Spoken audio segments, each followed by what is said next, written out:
Can we say that we have independence in reality?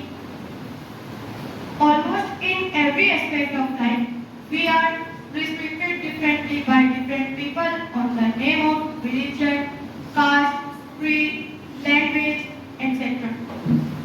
Can we call this independence?